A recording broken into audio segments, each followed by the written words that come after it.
السلام علیکم ورحمۃ اللہ وبرکاتہ۔ امام الانبیاء سرکار مدینہ صلی اللہ تعالی علیہ وسلم نے روزہ افطار کرانے کی فضیلت ارشاد فرمائی۔ ایک اور روایت میں آتا ہے کہ جو شخص حلال کمائی سے رمضان میں روزہ افطار کرائے اس پر رمضان کی راتوں میں فرشتے رحمت بھیجتے ہیں۔ حلال کمائی سے جو لوگ روزہ افطار کراتے ہیں اس پر فرشتے رحمت بھیجتے ہیں، اور شب قدر میں جبرائیل علیہ السلام اس سے مصافحہ کرتے ہیں، اور جس سے حضرت جبرائیل مصافحہ کرنے آتے، مصافحہ کرنے کا جسے شرف حاصل ہو جائے، اس کی علامت یہ ہے کہ اس کے دل میں رقت پیدا ہوتی ہے اور آنکھوں سے آنسو بہتے ہیں۔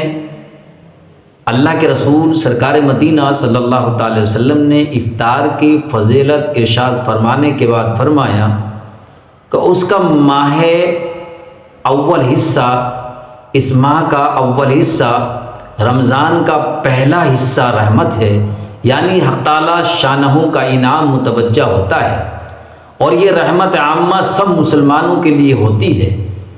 اس کے بعد جو لوگ اس کا شکر ادا کرتے ہیں اس کے لیے اس رحمت میں اضافہ ہوتا ہے۔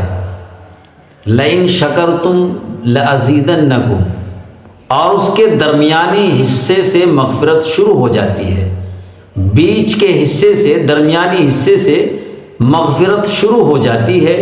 اسی لیے روزوں کا کچھ حصہ گزر چکا ہے، اس کا معاوضہ اور اکرام مغفرت کے ساتھ شروع ہو جاتا ہے، مغفرت کے ساتھ شروع ہو جاتا ہے، اور آخری حصہ تو بالکل آگ سے خلاصی ہے۔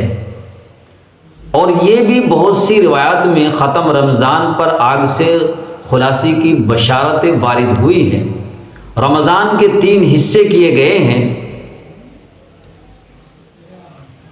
معلوم ہوا بندہ ناچیز کے خیال میں 3 حصے رحمت، مغفرت اور آگ سے خلاصی کے درمیان میں فرق یہ ہے کہ آدمی 3 طرح کے ہیں۔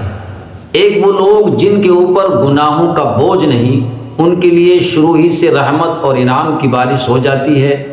دوسرے وہ لوگ جو معمولی گناہ گار ہیں، ان کے لیے کچھ حصہ روزہ رکھنے کے بعد اور ان روزوں کی برکت اور بدلے میں مغفرت اور گناہوں کی معافی ہوتی ہے۔ تیسرے وہ جو زیادہ گناہ گار ہوتے ہیں، ان کے لیے زیادہ حصہ روزے رکھنے کے بعد آگ سے خلاصی ہوتی ہے، اور جن لوگوں کے لیے ابتدا ہی سے رحمت تھی اور ان کے گناہ بخشائے تھے، ان کا تو پوچھنا ہی کیا ہے، ان کے لیے رحمتوں کے کس قدر انبار ہوں گے۔ اللہ مجھے بھی آپ کو بھی انہی لوگوں میں شامل فرمائے، اور ہمیں رمضان کے مبارک مقدس مہینے کی قدر کرنے کی توفیق عطا فرمائے، اور مکمل روزے رکھنے کی اللہ ہمیں طاقت قوت عطا فرمائے، اور تراویح پڑھنے کی قوت عطا فرمائے۔